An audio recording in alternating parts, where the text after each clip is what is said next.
అందరికీ నమస్తే అండి. Good morning. నా పేరు బెనర్జీ. మన ఛానల్లో @ నా ఆంధ్ర. కంటెంట్ నచ్చితే లైక్ చేయండి, షేర్ చేయండి, మీ ఫ్రెండ్స్తో చెప్పి సబ్స్క్రైబ్ చేసి సపోర్ట్ చేయండి. ఇంకా మన వీడియోలోకి వచ్చేటప్పటికి జగన్మోహన్ రెడ్డి గారు వేళ భారీగా ట్వీట్ల వర్షం కురిపించాడు. ఆయన ఏమన్నాడో ఒకసారి విందాం. వల్లే భారీగా నష్టం వాటిల్లిందన్నారు. 5 కోట్ల మంది జనాభా, లక్షల కోట్ల బడ్జెట్ ఉన్న రాష్ట్రాన్ని నడుపుతున్న ప్రభుత్వం 5-6 లక్షల మందిని ఆదుకోని దీనస్థితిలో ఉందా అని ప్రశ్నించారు. అవునన్నయ్య, లక్షల కోట్ల బడ్జెట్.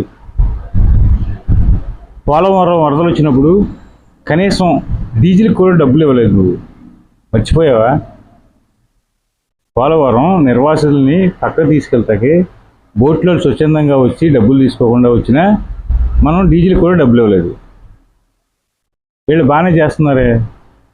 ఎక్కడ లేని మంత్రులు, ఎమ్మెల్యేలు, ఆఫీసర్స్ సమన్వయంగా భయపెట్టో బాబెట్టో మొత్తం మీద చేస్తూ ఉన్నారు.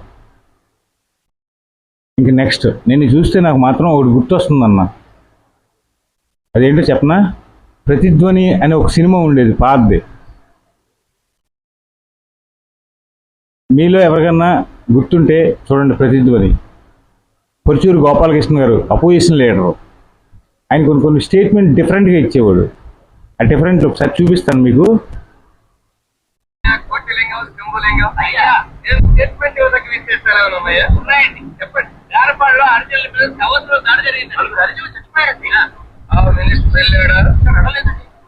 హెలికాప్టర్లో వెళ్తున్నాడా, ట్రైన్లో తెలియదండి. పరిస్థితి మాత్రం నిప్పులే ఉంటాయి.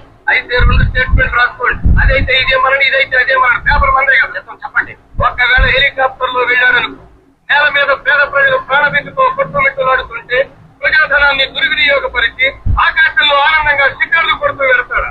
ఈ రేపు మనిషి, ఈ రేపు ప్రజానాయకుడు అని ఒకవేళ ప్రజాధనాన్ని దుర్వినియోగపరచకుండా రైల్లోనే విడిచేటువంటి పేద ప్రజలు ప్రాణభీతితో పొలాల గట్ల వెంట పరుగులు తీస్తూ ఉంటే ప్రజలు డబ్బెత్తి కొనిచ్చిన హెలికాప్టర్ చేతిలో ఉండగా తొందరగా రాకుండా 6 గంటల ఆలస్యంగా వస్తారా? ఈ రేపు మనిషి, ఈ రేపు ప్రజానాయకుడు అని అంటే ఆయన అదన్నమాట. మీ పరిస్థితి చూస్తూ ఉంటే అలా ఉంది. ఒక పక్క పేపర్ మందే కదా అని చెప్పి అన్ని ఫేక్ వార్తలు రాస్తున్నారు. Okay, no problem. అది జనం నమ్ముతారా నమ్మరా తర్వాత విషయాలు. పబ్లిక్గా ఈ ట్వీట్లు ఏంటి సార్? వాళ్ళు చేస్తూ ఉన్నారు సార్. నేను కూడా వెళ్ళి వచ్చాను విజయవాడ. వాళ్ళు ఎంత పకడ్బందీగా చేస్తూ ఉన్నారంటే మీరు నమ్మరు. ఏ కుటుంబానికి ఇబ్బంది అయినా వాళ్ళ సొంత కుటుంబంలో ఇబ్బంది అయినట్టు ఫీల్ అవుతున్నారు. నమ్మండి సార్, నిజం అది.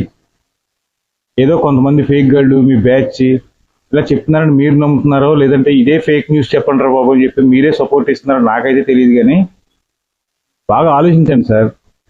జనాల విషయం ఇది.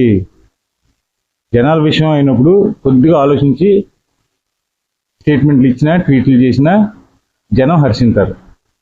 ఓకేనా సార్? Okay, thank you.